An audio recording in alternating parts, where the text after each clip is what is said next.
நல்லது பண்ணாலே தப்பு தான். ஒரு சாதாரணமான ஆளு இன்னும் ஏன் சார் என்ன துரத்தி துரத்தி அடிச்சுக்கிட்டு இருக்காங்க? நீ சாதாரணமான ஆள் எவையா சொன்னா? என்னைக்கு ஒரு நாள் அந்த சீட்ல உட்காந்தியோ அன்னைக்கே நீ அரசியல்வாதி ஆயிட்ட. இத பார், அரசியல் ஒரு தீட்டு, அது உன்னை சும்மா விடாது. நாளைக்கு அவன் ஜெயிச்சானா போலீஸ் விட்டு அடிப்பான், தோத்தானா அடியால வச்சு அடிப்பான். நீ எங்கேயும் தப்பிச்சு போக முடியாது. இதுதான் அந்த அரசியல்வாதிகளுடைய வெற்றி.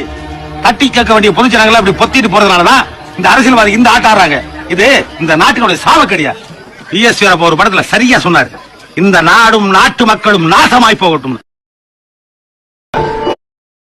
விஜய் கைது செய்யப்படுவாரா சார்? பண்ணு கை வச்சு பாரு, தமிழ்நாடு என்ன ஆகுதுன்னு.